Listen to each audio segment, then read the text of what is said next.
салом алейкум дӯстони азиз, имрӯз дар бораи яке аз сабабҳои бенаслӣ ё бефарзандӣ дар мардон суҳбат мекунем. Сабабҳои бенаслӣ дар мард албатта зиёданд, вале яке аз сабабҳое ки бисёртар во мехӯрад, албатта бо хости худо, ин варикотселия мебошад.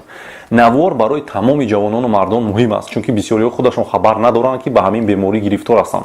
Ба ҳамин хотир ҳамин наворро ҳар ҷое ки метавонед паҳн кунед. дӯстон, пеш аз сар кардани мавзӯъ мехоҳам ба шумо гӯям ки дар мавзӯи коронавирус ман аллакай аз рӯзи 7 март сар карда қариб 10 навор кардаги ҳастам ва дар ҳамин наворҳо ман аллакай ба ҳамаи саволҳои шумо ҷавоб додаги ҳастам. Агар ба шумо ҳамон мавзӯъ муҳим бошад, дар поёни ҳамин навор як папкае мешавад ки шумо метавонед дароед ва ҳамаи ҳамон наворҳоро оиди коронавирус бинед. Агар ягон саволи дигар дар мавзӯи коронавирус дошта бошед, ба инстаграми ман дароед. Мо дар он ҷо ҳар рӯзи чоршанбе ва якшанбе соати 21:00 бо вақти Москва прямой эфир мекунем. Саволҳо дар эфир бисёр меоянд, барои ҳамин агар саволи ягон нафар нахондам, илтимос хафа нашавед. Ногуфта намонад ки имрӯз низ соати 21:00 бо вақти Москва дар инстаграм прямой эфир мешавад. Инчунин дӯстони азиз, мехоҳам ба шумо гӯям ки мо дирӯз бо дигар духтурони тоҷик эфир доштем ва саволу ҷавобе шуд дар мавзӯи коронавирус. Ссилкаи он эфирро ки ташкилоти хайриявии пешрафт ки ҳоло бисёр корҳои хуб карда истодааст, дар поёни ҳамин навор мемонам. Дароед тамошо кунед ва фикри худро дар комментариҳо нависед. хуб, акнун сар мекунем мавзӯи имрӯзаро. Мавзӯъ дар бораи варикотселия аст. Якум, шумо бояд донед ки мояҳо ин узви ҷуфте мебошад ки дар он ҷо сперматозоид ҳосил мешавад. Барои оне ки дар мояҳо сперматозоидҳои зинда ба миқдори зарурӣ ҳосил шавад, ҳарорати он бояд аз ҳарорати бадан пасттар бошад. Яъне агар ҳарорати бадани мо 36 градус бошад, ҳарорат дар мояҳо аз 2 то 3,5 градус бояд пасттар бошад. Барои ҳамин мояҳо аз бадан ба берун бароварда шудаанд. хуб, ҳамин сперматозоидҳое ки дар мояҳо ҳосил мешаванд, баъдан ба зоиди моя ки ба русӣ онро придаток яичка мегӯянд меравад ва сперматозоидҳо дар ин ҷо пурра мерасанд ва ҷамъ мешаванд. ҳангоми ҳамхоба шудан бо оилаи худ, сперматозоидҳо ба бачадони зан дохил мешавад. аз он ҷо ба найчаҳои бачадон ки дар халқ трубки мегӯянд, дар тиб ба русӣ фаллопиеву трубу мегӯянд, меравад ва дар он ҷо дар бисёр ҳолатҳо як сперматозоид як ҳуҷайра тухми занро бордор мекунад ва зан ҳомиладор мешавад. фикр мекунам вазифаи асосии мояҳоро фаҳмидед, яъне ҳосил кардани сперматозоидҳо. агар мояҳо дуруст кор накунанд, сперматозоидҳо ба миқдори зарурӣ ҳосил намешавад, яъне зан ҳомиладор намешавад. инчунин мояҳо вазифаи ҳосилкунии гормони мардона, яъне тестостеронро иҷро мекунанд. барои оне ки мояҳо вазифаи худро дуруст иҷро кунанд, бояд мисли дигар узвҳои бадан ба он ҷо хун равад, чунки дар хун моддаҳои даркорӣ, микроэлементҳо ва оксиген аст. хуб, агар фикр кунем ки ҳамин моя аст, як моя, албатта ин қадар калон нест, агар ин хел бошад ҳатман назди уролог равед ва мисли дигар узвҳо, чӣ хеле гуфтам, раги хунгард бояд ба он ҷо равад, яъне артерияҳо. фикр кунем ки ҳамин раги хунгард аст, яъне артерия.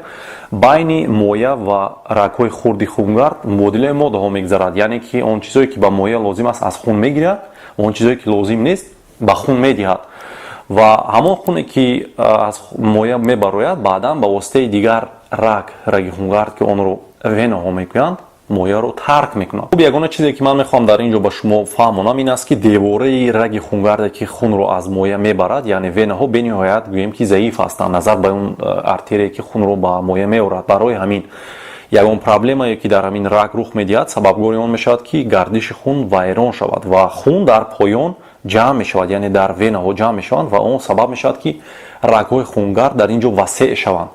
хуб, вақте ки васеъ ки шуд, шумо бояд донед ки се ҳодиса рух медиҳад. якум, ҳарорати моя баланд мешавад. ман чӣ хеле ки аллакай фаҳмондам, ҳарорат дар ин ҷо бояд идеал нагӯем, агар ба қавли забони русӣ бояд 33 градус бошад, вале баланд мешавад, 36-37 градус мешавад. ба ҳамин хотир ин сабаб мешавад ки сперматозоидҳо дуруст ҳосил нашаванд. ин якум буд.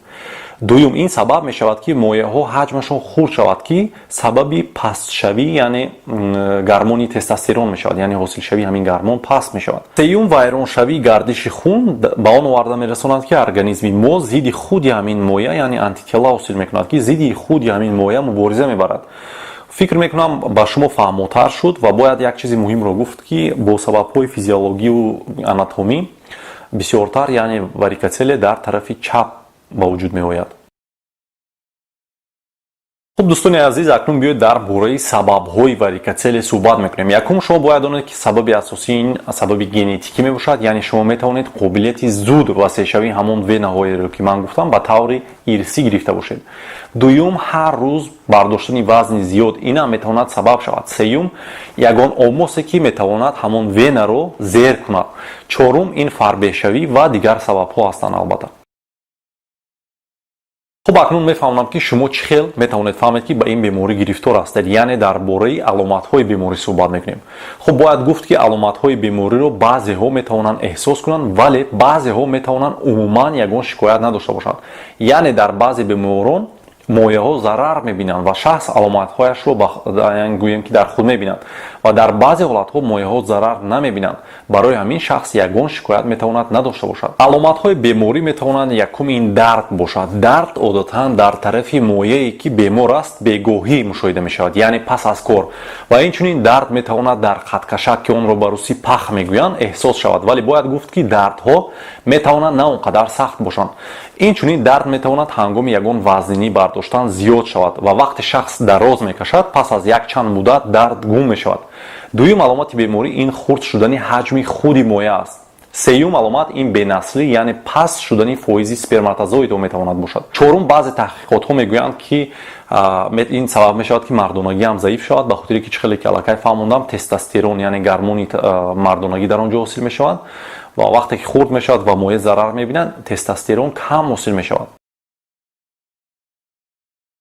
خب وقتی که شما همین علامت ها رو در خود دیدید باید نزد اورولوگ روید. اورولوگ برای معاین کنی بیماری یک چند تشخیص ها رو انجام میدهد. این البته اسموت رو یعنی نگاه کردن یعنی دیدن و با دست معاین کنی وسیع شوی وینه ها میباشد و اینچنین اوزی. در اوزی حجم خود مایع ها و رگ ها رو معاین میکنند. اگر حجم مایع خرد باشد شما رو میتوانند برای سپردن تشخیص گرمون تستوسترون روان کنند. خب اکنون بیاید در باره طبابت گپ میزنیم. باید گفت که در دولت‌های ترقی کرده دنیا واریکوسل رو با دارو طبابت نمیکنند، چون که داروی نیست که فایده آن برای این بیماری رو برطرف کردن اثبات شده باشد. برای همین با مصلحت اورولوگ شما باید جراحی کنید. جراحی اساساً دو نمودش بسیارتر استفاده می شود. این جراحی ایوانسیویچ و مرمر. مقصد هر دو نمود جراحی این یک است، این بریدن همون وینه، یعنی که از بالا بریدن همون وینه که دیگر وسیع شده است و گوییم که قریب که وظیفه خود رو اجرا نمی‌کند. پس از این خون از مایع طریق این وینه دیگر رفته نمیتواند، بلکه دیگر وینه های خردتری هستند که به واسطه آن خون مایع رو ترک میکند. خب باید گفت که از بین این دو جراحی از همه خوبش این جراحی مرمر می باشد. این چنین شما باید دانید که عادتاً پس از جراحی در همان روز یا پگاه شما رو به خانه جواب میدهند. ولی به نهایت مهم است که اگر شما یگان علامت رو در خود نبینید، یعنی یگان علامت یگان شکایت در شما نباشد، خردشوی مایع ها دیده نشود و مردانگی شما فایز اسپرماتوزوید تو پس نشده باشد، شما میتوانید سراسیمه نشوید و جراحی نکنید.